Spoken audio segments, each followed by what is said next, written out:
Andrew McGahon for the MacLife.com here backstage at the T-Mobile Arena, standing alongside Conor McGregor. Conor, it seemed that arena was going back and forth at times. There was times when there was a huge roar that really rallied you and it spurred you on. Did you feel that as you were going through the later rounds? The crowd is amazing every time. The fans really love it. Do you know what I mean? And I'm happy that I can come and give a fight for the fans, because there's a lot of fights that don't live up to it. Do you know what I mean? I came, gave it my best. He was composed in there, fair play to him. It was a good fight. Officially on the Nevada scorecards, they had two judges had it 8-1, and that's caused a lot of outrage on Twitter to say that you had only won one fight in that, one round in that fight. I thought the first 4 rounds were mine. Certainly the first 3. The fourth was close. You could probably give it to him. Let's say 3-1, and that's being generous. I thought I won the 8th, and then he won the 9th, and we got stopped in the 10th. So what's that? 5-4, 5-4, and then it was stopped in the 10th. That's what I would have thought, if not even going into the round where it was stopped. And I thought it was stopped a little early for me. The stats also had you landing 111 significant shots over the entire fight. Considering people said you won't land a shot, you landed more significant strikes than Manny Pacquiao did against Floyd Mayweather. I don't care about all that. Fair play to him.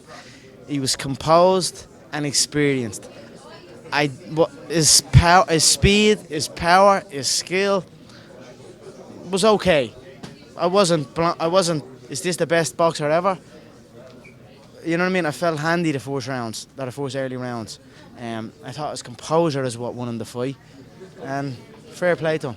Two very quick things. The first 4 rounds, I think, is going to be something that will stand to your career for the rest of the time, and how you took to the entire occasion, whether it was coming into the boxing ring, the energy at the start, how you were putting him on the back foot. Were you shocked at the clinch? Because that seemed like where you were really going to excel, and you really did cause him trouble there, but it seemed like he was good at putting his weight and his energy on top of you to tire you out. Yeah, he gained head position each time, but it wasn't that. It was like, if you think, he wasn't.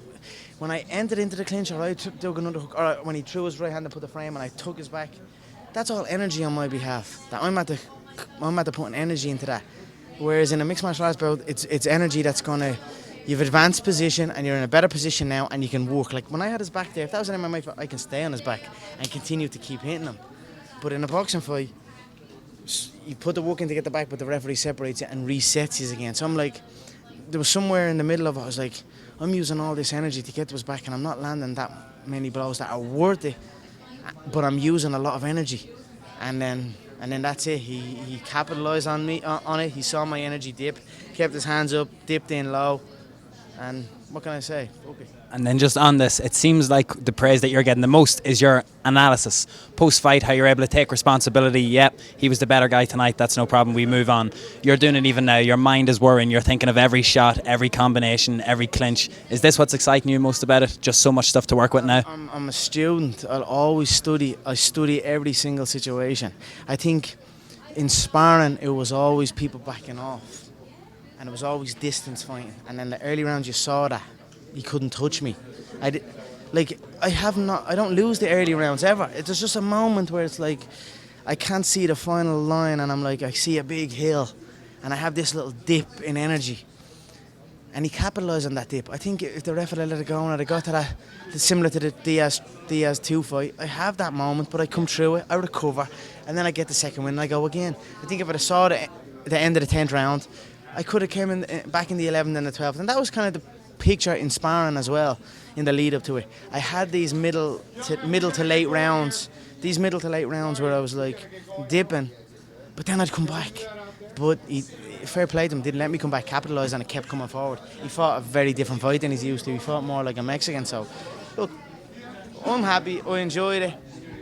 I think with a bit more experience, I beat him. I wasn't overwhelmed by skill, I wasn't overwhelmed by speed, I wasn't overwhelmed by power.